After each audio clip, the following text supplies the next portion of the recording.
I watched your conversation with Matt Walsh today.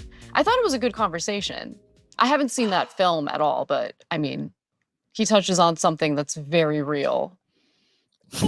Right off of the bat, holy it's crazy. No warm-up, no lubricant. This is crazy, guys. I'm beyond myself. Giving it up to Matt Walsh in your first breath on a right-wing podcast. I'm glad you're having these conversations. Well, part of the reason I'm having them is because I've been inspired by people like yourself and people like Bill Maher. It's felt like a very bad divorce. 100%. I think that we're basically already there, LV, as we're about to take a look at this interview. I mean, just check out the way this is branded, guys, before we even take a look at the interview itself. Take a look here. Ana Kasparian BLASTS wokeism. Is she ditching the left? And then in the thumbnail it says, why I left the left. Again, Zach and I, we've been getting gaslit for months, pretty much, actually years our entire channel's history. Oh, you guys just disagree with her on a few things. You guys just can't handle disagreement. You guys just can't stand someone within the progressive ranks pushing back on your orthodoxy. No, we said there's a trajectory here. We can identify it. We're not stupid.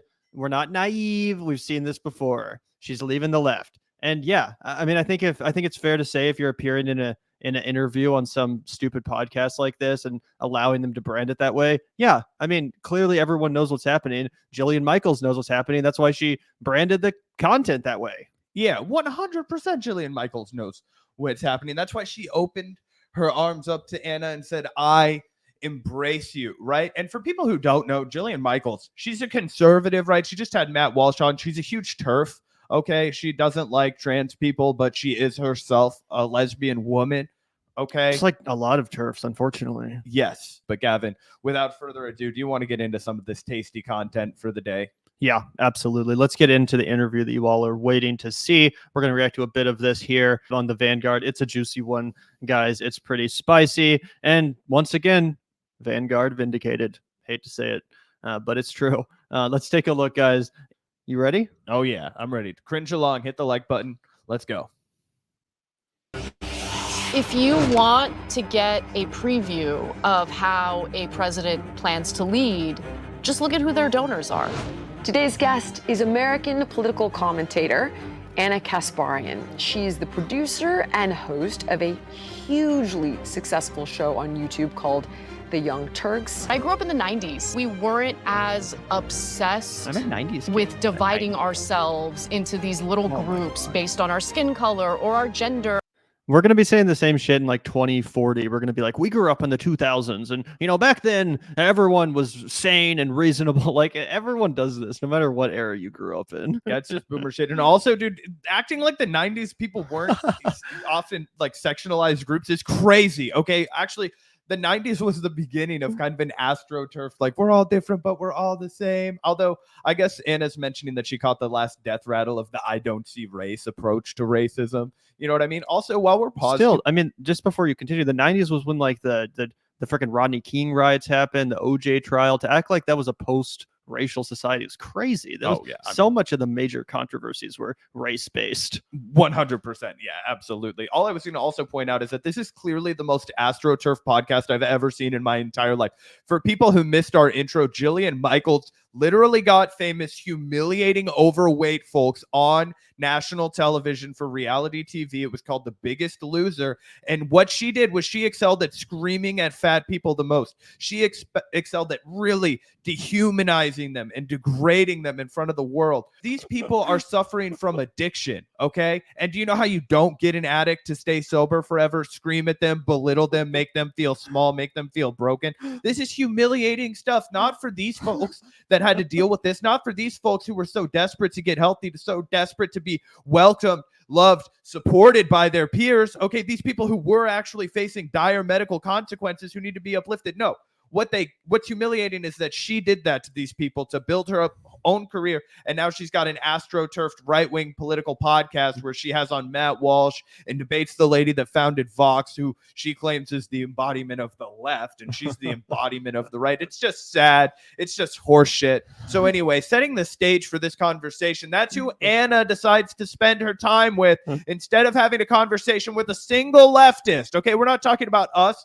Go take your pick of lefties. Go talk to Crystal Ball. Go talk to David Dole. He's super friendly. Okay, he's not scary. Go talk to Emma Vigeland. She's nice. A sane voice out of all of the crazy madness going on right now. If the Republicans declare one thing, well, Democrats, by definition, must declare the opposite. I don't think that's the right way to look at any issue. And it is my goal on That's not what happened with the stimulus checks. They agreed on that, and we were all happy. the show to always elevate different perspectives. They've been neglected. Wow, They've been ignored. And so they see Trump come in as like a wrecking ball to the political elite. Anna and I are going to dig in on everything right, left, and in between. Some of these nonprofits literally going to Skid Row and handing out crack pipes. Right. And that's helping the homeless. Here we go. Keeping it real with Jillian Michaels.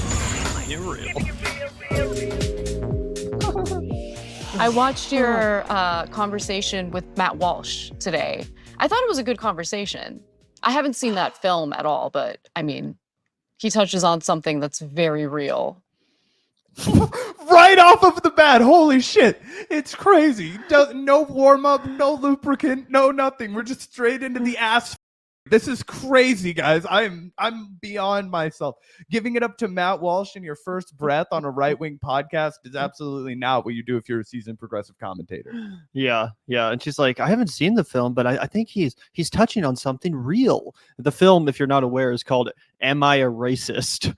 So it's like, yeah, it probably is touching on something real, the fact that Matt Walsh is a racist, but that's not what Ana Kasparian is referencing. What she's referencing is that he's probably right about how, all these people on the left, they're so obsessed with race, and they just want to call you a racist every time you disagree with them or whatever. And it's like, no, we actually just call you that, Ana, because you say racist shit all the time, much like how people called Matt Walsh racist because he says racist shit all the time. I watched your conversations with Ben Shapiro, and you inspired me to have that conversation with Matt Walsh. Yeah, because I'm sure you have disagreements with him. And Many. yeah. And so it's interesting to find like the areas of common ground people have been dissuaded from doing for a long time now. Yes. And it helps to like, it basically feeds into like this dehumanizing of the other side, right? So I'm glad you're having these conversations. Well, part of the reason I'm having them is because I've been inspired by people like yourself and people like Bill Maher. It's felt like a very bad divorce for the past 4 to 5 years. Yeah, I would say the last decade's been pretty bad in terms of like tribal politics and I fed into a lot of it. So we'll talk about all that, and then realized that I was making a big mistake. I made a big mistake. As soon as the money started drying out, I realized I really wish I would have gone with a more entrenched corporate camp, you guys. Also, can we talk about what, Ana bemoans drama from channels like ours, media critique about her is really what she's talking about. When she says it's been the last 10 years, what she misses is when TYT could make content about Osama bin Laden and Britney Spears' camel toe. You know what I mean? Now, hey, what's going on? Hey. Look at this crazy person. You remember when Lindsay Lohan was spotted out at this club? Do you think she's pilled up, Gavin? that was the kind of content Ana loved to make before she got woke and started making Bernie bro content with her pal Jank. You know what I mean? And now she's doing actually, I think it's cool to expose all of my bigotries again. You know what? So people who are, even a little more hateful than me will applaud me and tell me how brave I am for validating their discrimination. Yup. And also, it's like I don't even care that much that it's not even just about Ana Kasparian. We've said this before. Some people in chat or in our comment section, they're like, why do you get so triggered about Ana Kasparian when she disagrees? Like, why do you care if she's not on the left anymore? It's like, I actually don't care that Anna's not on the left. I don't give a shit what this woman thinks. I have no idea. I don't even know Ana Kasparian. I've never met her or anyone from TYT. Might be lovely people, might be good in their personal life, maybe not. I don't know. I don't care. But what it's about is the people that Ana Kasparian represents and the people that she speaks for and the people that she speaks to. And what she's doing is she's giving permission to this whole like swath of the country or whatever, these people in a similar age range, these like white Karen type ladies in their mid-30s or whatever. It gives them permission to do the same thing and to abandon their principles and to abandon their humanity and to latch on to this politics of bitterness. You are, and again, I'm ashamed to admit this, you're one of the only voices on the left I can listen to anymore. That's because she's not on the left, Jillian. And I have found that moving center, which I'm holding on to as fast and furiously as possible, reminds me of coming out of the closet. It was that hard for me when you're like, no, I'm not gay, I'm bisexual. Yeah. No. And it's like, I'm liberal, I'm center, and I'm center right, but Anna, I haven't changed. Oh, I'm center right, but I haven't changed. Dude, have you ever heard the word progressive before? Progress, moving the ball forward, okay? It is not stagnation. It is not conservatism. Conserving the past. These people don't know basic fucking English. Yeah, I think that there's a lot going on with political identities, and in a lot of ways, the two parties have also realigned on certain issues. The things that I used to not like about the Republican Party have kind of been adopted by the Democratic Party. Do you mean fascism? Is that not the first thing that comes to your mind? Stealing the election, January 6th, the fucking Supreme Court, Anna? You like having rights in this country? Democrats take ownership of the fact that I fully bought into fun experience. But I think when you haven't changed. There we go. Sorry, everybody. I fucked up again. I'm a boomer. Yeah, I think that there's a lot going on with it's fine. Political identities, and in a lot of ways, the two parties have also realigned on certain issues. The things that I used to not like about the Republican Party have kind of been adopted by the Democratic Party. Oh my God, it's the laziest just That's exactly reading. where I paused it last time while you were gone. That's hilarious. Okay, yeah. Well, sorry, guys. No, keep I going, just but think it's funny. We it's both had just- something to say. It's so lazy. It's so lazy, guys. And again, it's like, if you're gonna change up your politics, please just at least be interesting about it. Please bring something new to the table. Please don't just regurgitate the same thing that every other right-wing grifter is regurgitating. It's so tired. Makes me want to unalive myself. And then you have like factions within the party. Some are more extreme than others, but lately it feels as though the extreme factions of each party has kind of taken over the entire party. And that happens because people who are more, I wouldn't say centrist, but like more moderate in their views, or Also, how can you say the extreme faction of the left has taken over the Democratic Party? Who's the nominee of the Democratic Party right now? It's not Bernie Sanders. It's not freaking who I don't even know. It's not a leftist. It's Kamala Harris. That's you, the top cop, a freaking fear mongering.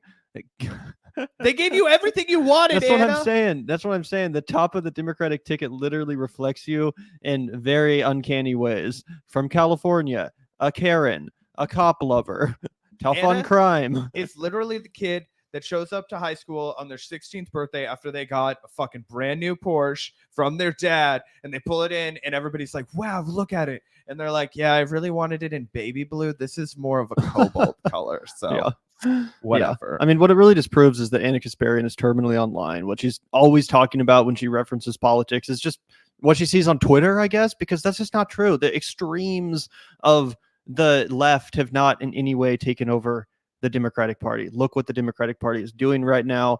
If anything, they're more neoliberal. They're more corporate than ever. a little more understanding and sympathetic to the other side. They just feel out of place. They feel like they're committing some sort of crime, right? That they're not being loyal enough to their tribe. And so I can totally understand feeling like as you become more and more open and honest about what you're feeling, I can see the similarity of like coming out and how scary that is. Like it's super scary. And I know from firsthand experience how scary it is. I've watched videos of you a year ago, and you essentially talk about feeling politically orphaned. Homeless. Yeah. But you identify still on the left. She became the thing she hates the most. Homeless. Talk to me about where you're at. I'm at a point where I actually do not want to be pigeonholed in any political tribe or identity because everything. Bro, how much Adam and Sitch do you think this lady's cranking in her car on the ride to and from TYT? Oh, God. Network? And it's like, I get it, not wanting to be like a team player, you know, and it's like, I don't want to, you know, be part of any tribalistic side or whatever. And in the context of electoral politics, I do understand this argument. Like, hey, you know, I might be a leftist, but I don't want to, you know, cheerlead for the Democrats. I don't want to call myself a flag waving Democrat. Or on the other side, you know, maybe I'm more of a conservative, but I don't want to call myself a Republican. I sympathize with that. But if you're a political commentator or a political thinker and your conclusion is that, yeah, you know, I just don't really have an ideology at all. Not in the context of parties, not in the context of partisanship, but just in the context of political ideology. If you're really like, I don't know, I can't figure it out. I don't want to be part of any team. I don't have any ideology whatsoever. Then it's like, well, then what the fuck? Why are you worth listening to? What do you believe in? Nothing? It's so bizarre. Become very dogmatic, and if you don't buy into the entirety of the dogma, you open yourself up to backlash and being, you know, kicked out of the tribe. And it's like, it's not a fun experience. But I think when you come at every issue from a place of, all right, well, I want to get to the bottom of this story. I want to know what the truth is. What's the reality? That, first of all, allows for more exploring and understanding. And I can't emphasize enough how much happier you become once you have a better understanding of the world around you and those you disagree with politically. Because right now there's, in my opinion. All right. And again, I said this the other day on stream, but Anna is once again saying, oh, I became so much happier after my pivot. Bullshit. Go back and watch TYT from 2015, 2016. Anna seems way more bubbly, way more warm, way more nice, and yes, way more happy than she does now. This effort to like really demonize and even dehumanize the other side. And there's a lot of fear mongering going on. And if you have bought into that narrative, then you're going to walk through life thinking that half the country is full of like neo-Nazis and, you know, they're going to want to harm you. They're going to want to, you know, destroy the. And this, I think, just illustrates that she needs to touch grass, right? One of the things that I think really benefits me and Gavin is that we live in reality. You know, we live in Kansas City, Missouri. I walk to the grocery store. I go and work a few nights a week at a cocktail bar. We hang out with people who don't give a fuck about politics. We have a real grounded life. Nobody cares what we do for a living. It never comes up, right? Anna needs that so bad, because she's projecting this, you know, weird sense of like backlash. And the reason she gets that backlash is because she advertises herself as a leftist and then turned around and was like, actually, fuck all of that shit. Okay, well, yeah, people who feel like they are burned, people who feel like you are continuing to lie to them, when you go to work under the progressive banner and then say, I am not a progressive, I'm going to tell you all of these things that have a very conservative bent to them. Like, what do you expect to happen? You don't have the ability to just turn off your phone and be like, that's some work shit, and move on to your real life and cook dinner with your friends and go see a movie or shoot hoops outside, whatever you like to do to decompress. You need to start doing. And then maybe you should do some self-reflection and be like, maybe I am just a really self-centered person who, when I lost my, you know, grounded connection to these causes, when I removed myself from the, you know, neighborhood where I saw poor people, now when I see poor people, I'm like, ooh, I don't like that. I feel like I'm better than that. What the fuck? You know what I mean? Yeah, you're not a progressive anymore. Yeah, 100%. And I think to that point, this is a good comment from Meg and Ginny. Thank you for the super chat. So this is such BS. I live in a very conservative area and have no problem talking to people on areas we agree on. They're aware I'm a socialist and it's rarely an issue. Anna is so full of excuses. Yeah, I totally agree with this. I think almost anyone would agree with this, even in the increasingly divided era that we live in. Obviously, the Trump era is significantly more divisive than previous political eras. I would agree with that, but I still think you're 100% right. I experienced this in my life as well. Obviously, Anna would consider us the sort of extreme lefties that just can't wait to cancel anyone who disagrees with them. But yeah, I mean, despite the fact that we get passionate on our podcast, despite the fact that we like having fun and getting aggressive sometimes when we disagree with folks, in our personal life, yeah, obviously Zach and I are more than capable of having a calm conversation. I do it all the time with people, friends of mine that disagree with me. I savor debate. I savor that discussion. I love nothing more than sitting across from someone who has some serious political disagreements with me and trying to change their mind. I think most people on the left actually not only are okay with that, but they like doing it. 100%. I completely agree with you, Meg and Ginny, and thank you so much for that $10 super chat. I would only add, Anna wants to have her cake and eat it too, basically. She wants to be able to have the lifestyle and the job, the role of a political commentator where she can say whatever she wants to an audience of millions of people. They have a subscriber base of millions of people and not receive any critique and not receive any pushback from that. And that's just not something that anybody is going to find acceptable. And that's her real problem. She wants to live free of criticism. And the only way that you can do that is when you're having an audience of sycophants for the corporate right. That's the only way you can do it. Yep. And again, it's like, you know, I think both of us actually enjoy having calm, reasonable conversations with people who we disagree with. 100%. It's not that hard. Even on the show, like I said, we'll get super passionate. We'll get aggressive in a live stream like this one where we're disagreeing with someone. But I mean, hell, even if Anna came on the show to debate us or something, it's not like we would just start melting down and get extremely triggered and, you know, start yelling. That only happened one time. I only got triggered one time in a debate, and it's the most infamous piece of Vanguard content on the internet. But it is a W for sure. Country, and I just don't think that's a healthy way of looking at the other side. I think that there are gradations. I think there are, of course, extremes, but I don't think the extremes should be used to paint a picture of the entirety of the Republican voting base or vice versa. It's either libtards and commies or Nazis. That binary way of thinking is just not rooted in reality at all. Not It is if you've ever heard the Republican Party candidate talk or his vice president talk or any of the fine folks that surround them. Yeah, the F is fucking fascism. At all. Yeah. And that's why when I've watched you debate with Ben Shapiro, and even the preamble you guys have had for 10 minutes about, you know, I really enjoyed the relationship that we have. I really enjoyed that we can have this civil discourse. I really like you as a person. And then it's like, and you still like each other. Yeah. It's so comforting. I can't even tell you. Well, I think that's how political discussions used to happen in the country. I mean, I don't know when it changed to the point where if you disagree with someone politically. We forgot to put an NSFW label on this because this is a real stroke off over here, guys. Wow. That's a healthy way of looking at the other side. I think that there are gradations. I think there are, of course, extremes, but I don't think the extremes should be used to paint a picture of the entirety of the Republican voting base or vice versa. It's either libtards and commies or Nazis. That binary way of thinking is just not rooted in reality at all.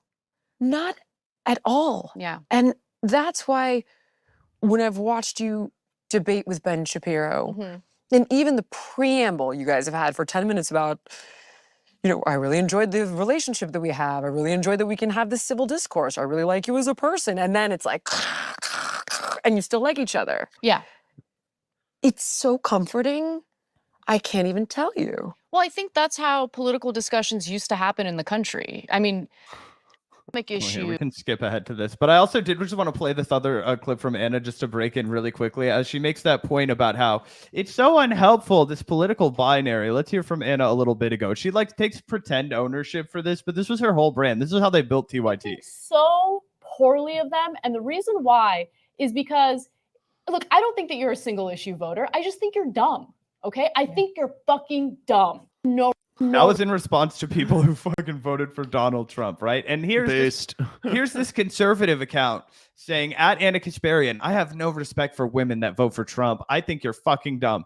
Seeing where she's come from to where she is now definitely deserves respect. She's not a right-winger or a Trump fan by any means, but not many people, especially co-hosts of bigger political channels like TYT, have the ability of introspection to criticize their own side, even their own views. And this is just like some conservative mom, potentially offensive political take. So you know the kind of audience that Anna's trying to win over with this kind of stupid bullshit. Yeah. She used to trigger the right wingers so hardcore, bro. With that clip that you just played, there was another one where she said, yeah, I'm better than you. I am fucking better than you. And they all melted down for literally years and years about those clips. When in reality, it was based as hell. I mean, Anna was being based. And you're right. That's how she kind of built her brand in the first place. To now turn around and finger wag at anyone who takes a similar approach. Whew. I mean, it's just unreal. It's just unreal. It'd be like if Alex Jones all of a sudden got in the business of calling out other people for spreading misinformation, like in a year from now, you hear, I can't believe this guy is spreading misinformation or something from Alex Jones. That's the same vibe. But yeah, do you want to keep watching this, Zach? Absolutely. Torn apart over political disagreements. And by the way, I'm speaking all high and mighty. I just want to take a moment to take ownership of the fact that I fully bought into that mind frame. Like, I totally bought into that. And there's a video floating out there somewhere of me basically saying, no, you can't be friends with someone who supports Trump or has these views, because it's giving you a sense of who they really are as a person, and they're a bad person. Right. That was deplorables. Yeah, exactly. I remember when Hillary Clinton made the deplorable statement. I worked for the Clintons. I loved the Clintons. And then she apologized for it Well, because that's she your was getting company now. backlash. And I remember at that time being upset with her for apologizing, because I had fully bought into, no, these people are deplorable. These people are terrible. And it took a lot of growing to realize that. I also think that like you can accurately identify people as having deplorable beliefs without necessarily saying that they're irredeemable, right? Like, I don't think that's crazy. I think a lot of what Trump stands for is completely deplorable. I think a lot of his supporters believe deplorable things, and a lot of them are in fact themselves deplorable. That being said, I don't think it was a necessarily well-worded comment from Hillary Clinton. I can understand how, that became as controversial as it was.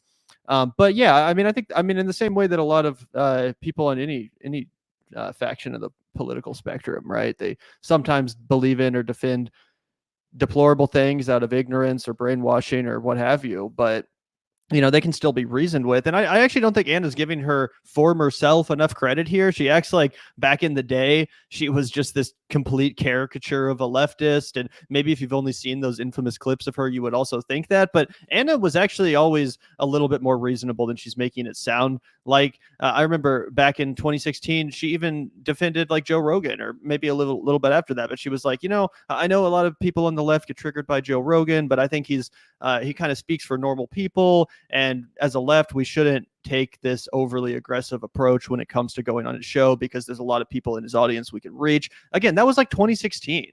It's not like she just melted down at the sight or sound of a right winger back in the day. She actually is not giving her former self enough credit at all. There are a lot of Republican voters who actually do not like some of the things that Donald Trump says, because he does say divisive things. He does say hateful things. I hate that too. But there are certain issues that he speaks to, right? Certain either.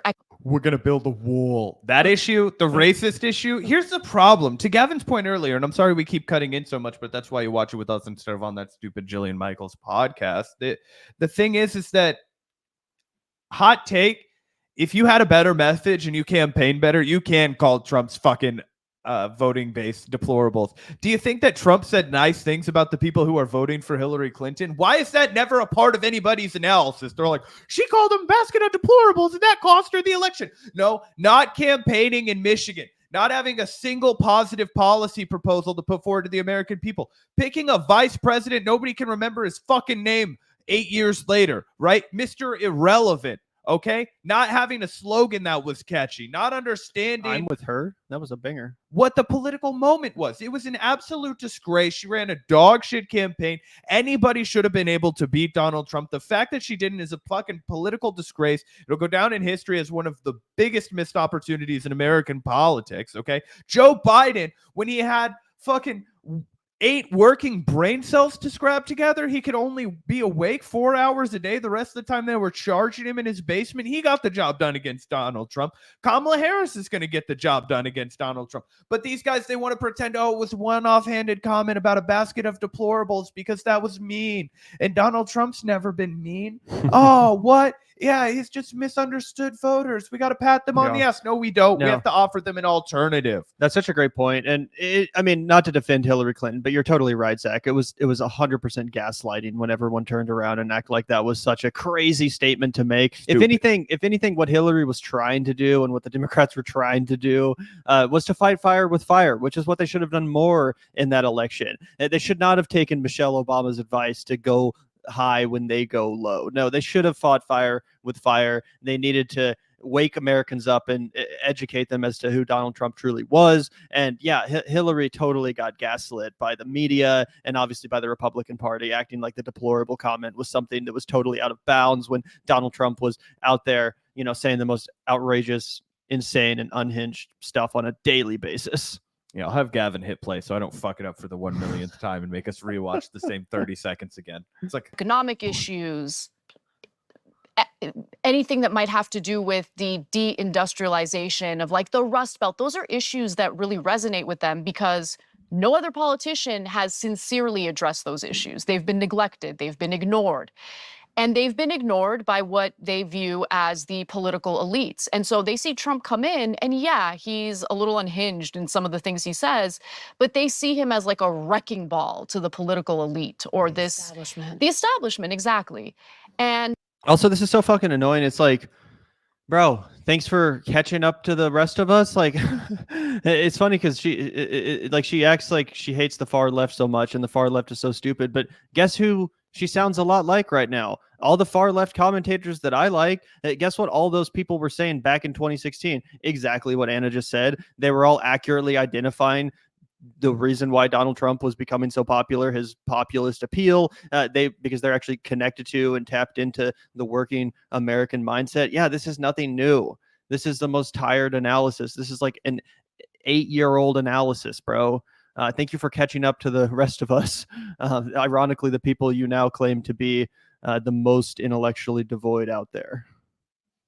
100%. Once I was able to really fully grasp that and understand that, and by the way, once I started to understand the flaws in my own party, it helped me kind of begin this journey of rejecting political tribalism and not wanting to be pigeonholed into any political group. I want to feel free to think for myself and to explore ideas without feeling guilty about it. Again, it's like, like Zach and I are both proud lefties. We're both proudly members of the progressive left. But I have a feeling that I could come out here on any given day and say whatever the hell I want. And I have a feeling that I would not pay too severe of a price for. You know what I'm saying? Like, say we did a stream tomorrow and I came out here and was like, you know what, bro? As a leftist, I want to push back on the left's position on gun ownership. I think that we actually should embrace it. We should stand up for the Second Amendment. We should stand up against all these people that want to take guns. Before. I have. You're right. Not quite in that, hyperbolic rhetoric, but I have argued positions like that before. I think you've obviously had your disagreements with the consensus. I argued everyone that has. Will Smith had every right to bitch slap Chris Rock on. Hey, man, you make a sideways joke about a man's wife. I'm from the Midwest. You get hit for that. Talk shit, get hit. Okay? Right.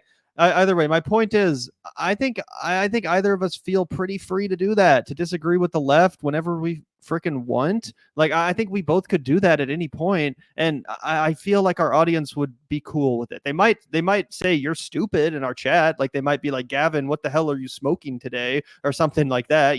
They might push back or criticize me. But I don't think we're gonna lose half of our audience if one of us came out here with a hot take. That's that's just not the left. She's acting like we're a bunch of snowflakes and pearl clutchers, when in reality that's not true. I remember one time, Kyle Kalinske, he put out like a series of videos on his channel. It's like 6 videos being like, these are all the disagreements I have with the left. And everyone in the he was like, I'm really afraid to put this out. I don't want to get a bunch of backlash. And then everyone was like, oh, it's cool, bro. I kind of see what you're saying. I see where you're coming from. I agree with some points. I disagree with others.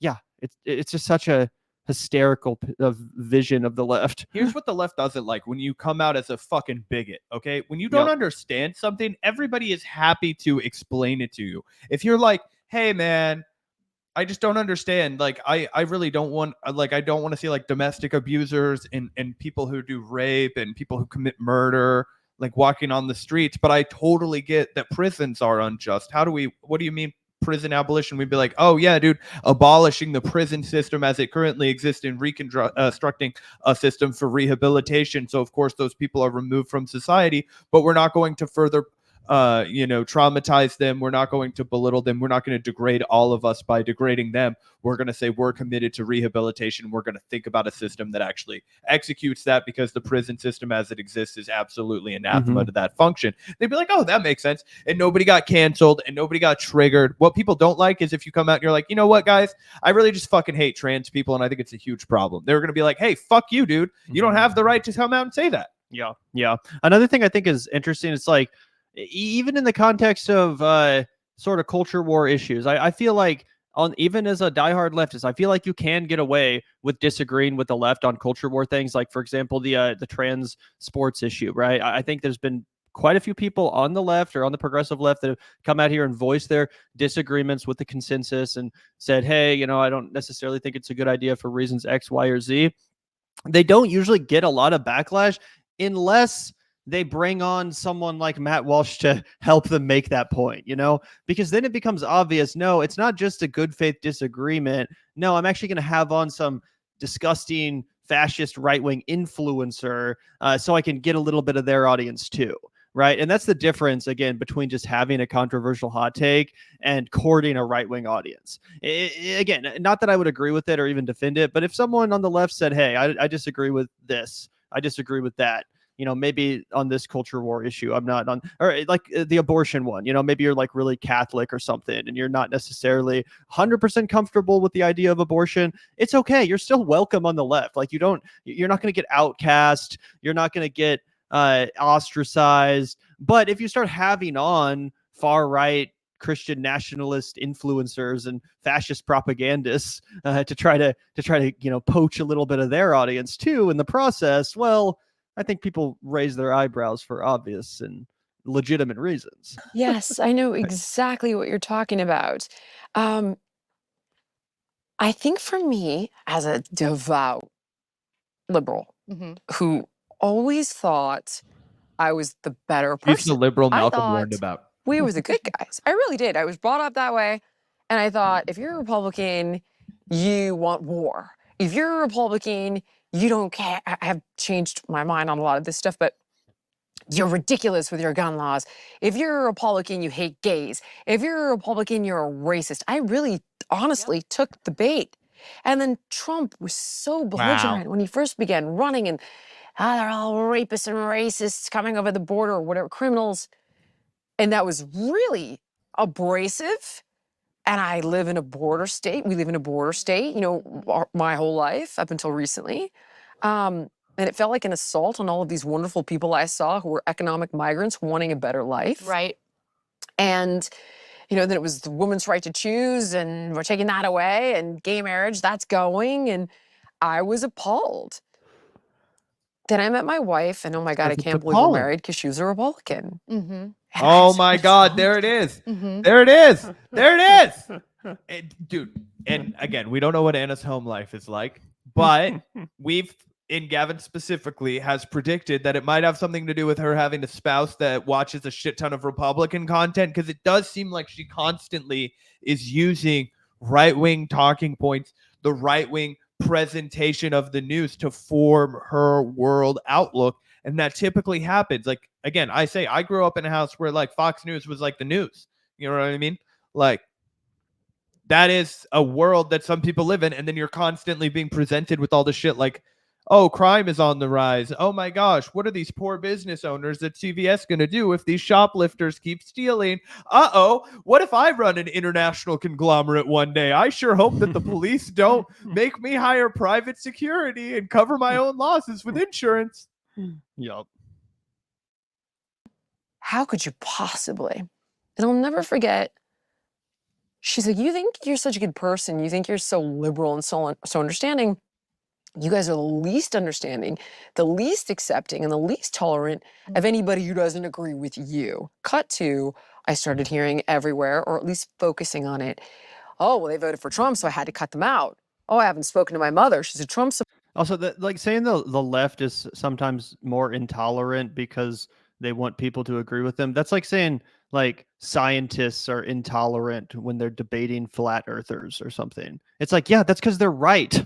Yeah, they're literally right. The left is right about this stuff. It's not a 50-50. It's not a wash. It's not like, let's have on a climate change denier and then a climate scientist and see who wins. No, obviously one of those people is probably going to be more intolerant. The climate scientists, they're going to be like, bro, I need you to see this the way it is. I need you to understand reality. You're wrong, but that's not intolerance if you're just correct and the other person is objectively, factually incorrect. And oftentimes, not every time, but oftentimes that is the dynamic between left-wingers and right-wingers when they debate. Because if you actually understand economics or crime or whatever the subject matter is, I hate to say it, but the left is right. The right-wing ideology, it's mostly a pro-corporate ruse that's funded by rich people to trick poor people into scapegoating X, Y, or Z marginalized group issues. That's what it is, and we can say that. We don't have to act like, oh yeah, you made a lot of good points. Hey, you know, Gavin, it's snowing outside. Climate change is fake. Obviously, they tried to tell you it's global warming. Okay, I got a snowball right here. That's the equivalent argument. You know what I mean? That's a great point to bring up.